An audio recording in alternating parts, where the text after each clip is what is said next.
Beda antara saum dan siam.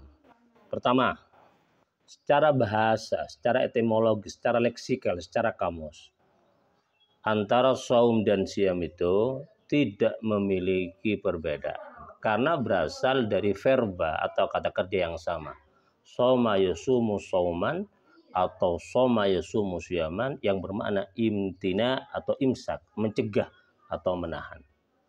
Secara terminologis, kalau kita lihat dalam kitab Mu'jam Al-Wasit ya, kamus Mu'jam Al-Wasit, antara saum dan siam itu memiliki makna yang sama, yaitu tidak melakukan aktivitas apapun atau tidak makan dan minum atau tidak berbicara. Jadi itu sama, imtina dan imsak. Itu secara leksikal, secara kamus. Lah, terus yang kedua, kenapa Al-Quran lebih memilih kata siam daripada saum dalam konteks perintah untuk berpuasa di bulan Ramadan? Kutiba alaikumus siam. Kenapa tidak menggunakan lafadz kutiba alaikumus saum?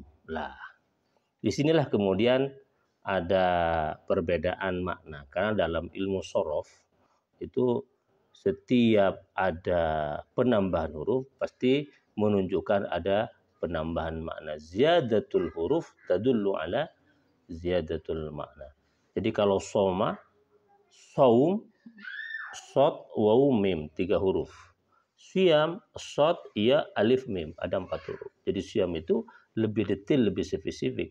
Sehingga kemudian pemaknaannya antara saum dan siam, diferensinya ya, al-farqu bainahuma, kalau siam itu spesifikasinya, detailnya itu lebih luas, lebih banyak ketimbang saum. Sehingga ulama mengatakan bahwasanya saum itu maknanya lebih umum daripada siam. Saum itu menunjukkan segala hal yang bersifat mencegah atau menahan.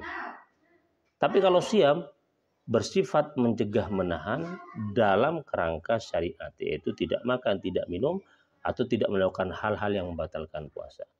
Karena saum itu bermakna umum, maka kemudian di dalam Al-Quran, surat Maryam ayat 26, ada sebuah teks ayat Al-Quran yang berbunyi, Inni nadartu lirrahmani sauma falan ukallimal yauma insiya. Saya nadar kepada Tuhanku, yaitu kepada Allah, sauma, untuk menahan diri, untuk tidak melakukan sesuatu. Apa itu? Falan ukallimal yauma insiya. Bentuk penahanan atau bentuk pencegahan yang akan saya lakukan adalah saya mencegah untuk tidak berbicara kepada manusia. Jadi di sini saum itu tidak spesifik bermakna berpuasa bicara, tidak. Saum itu luas maknanya. Karena itulah kemudian ditaksis dengan lafadz falan ukallimal yauma insiya. Begitu. Yang ketiga, dalam konteks hadis Nabi Muhammad SAW, antara saum dan siam itu sering dipakai dengan makna yang sama oleh Rasulullah SAW. Contoh, kullu amal ibni adama lahu illa siyama. Semua amal anak Adam itu lahu baginya illa siyama. Illa siyama, kecuali asyama, berpuasa. Itu dalam teks hadis rawahul Bukhari dan Muslim. Tapi dalam rawahul Bukhari, Nabi bersabda begini, kullu amal ibni Adam lahu illa sauma. Jadi yang pertama, kullu amal ibni Adam lahu illa siyam, puasa. Yang kedua, kullu amal ibni Adam lahu illa saum, puasa juga. Yang antara siyam dan saum dalam teks hadis Nabi ini itu merujuk kepada puasa di dalam puasa Ramadan. Jadi sama antara saum dan siyam dalam teks hadis yang diucapkan oleh Rasulullah itu memiliki makna sama, puasa Ramadan. Atau bahkan di luar puasa Ramadan, Nabi itu mengucapkan lafadz saum dan siyam dengan makna yang sama. Apa? Sum afdhalus saum. Sum afdhalus saum, berpuasalah dengan paling bagusnya puasa, paling utamanya puasa. Apa itu? Sauma Dauda, yaitu puasa Daud, siyama yaumin wa iftara yaumin. Ini perhatikan, sum afdhalus saum, berpuasalah dengan paling utamanya puasa. Apa itu sauma? Satu, sauma. Puasa Daud, Nabi Daud. Yaitu siyama, yang menunjuk kepada puasanya Nabi Daud. Jadi kata soma dan siyama dalam teks hadis Rasulullah SAW itu memiliki makna yang sama, tidak ada perbedaan yang signifikan. Nah, terus kemudian dalam konteks fikih, apakah ada perbedaan? Juga tidak.